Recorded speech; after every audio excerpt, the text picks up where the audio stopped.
Now, for more on technology, Apple and the rest of the markets, we're joined by an expert. We have Robert Turner. He helps manage over 20 funds and has $20 billion under management. He's the chairman and chief investment officer of Turner Investment Partners.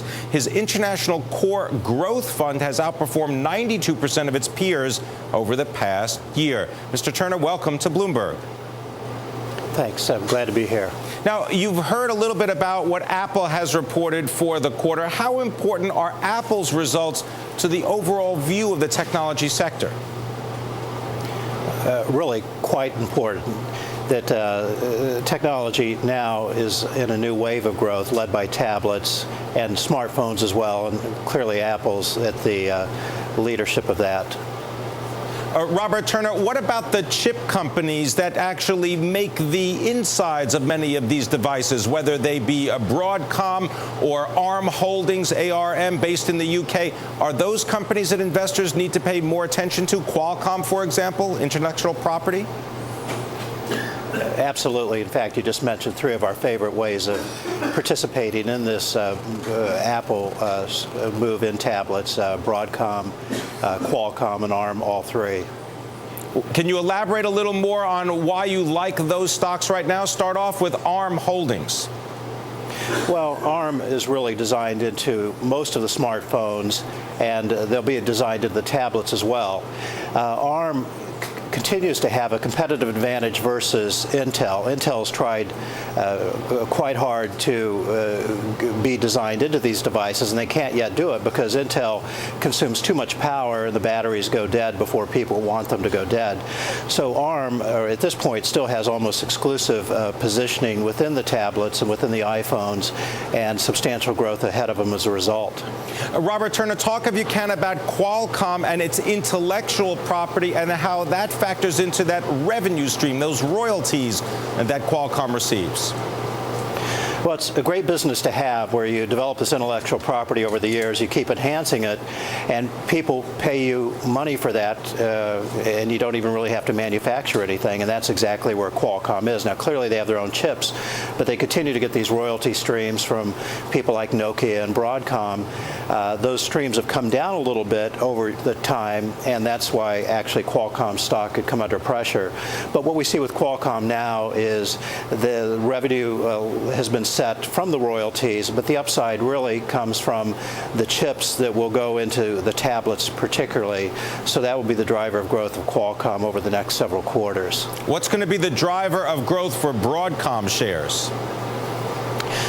Broadcom, among semiconductor companies, has always had a higher percent of revenues into R&D, and as such, each new product that is launched into the marketplace, whether it be a consumer electronics product or some of the more sophisticated data networking or telecom products, Broadcom's always designed into that. So Broadcom has the Wi-Fi chip into the some of the smartphones and tablets, but they also have other drivers as well in the enterprise where they have a lot of chips and some of the higher speed routers and some of the switching devices also.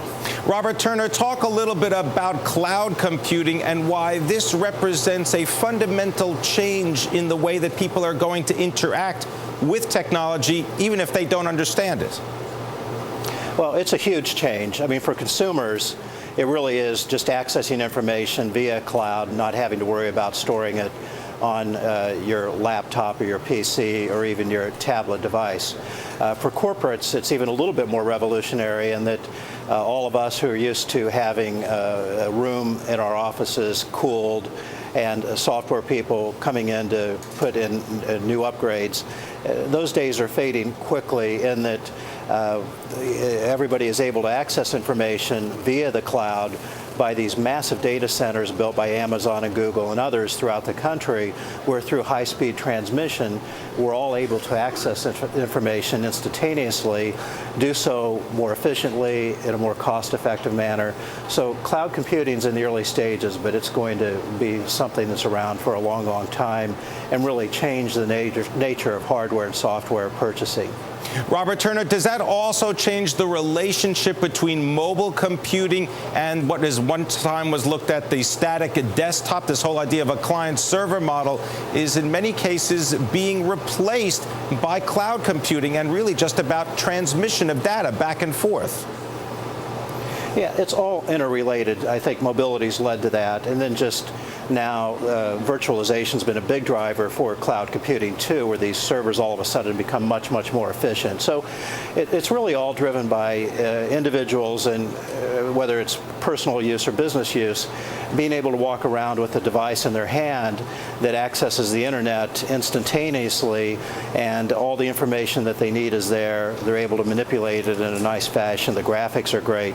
And so all of that has driven cloud computing and a number of the different stocks that we talked about previously also. Robert Turner, is Apple stock too expensive right now? No, not at all. Oftentimes people look at where the stocks come from and says it's expensive because it's had a big move.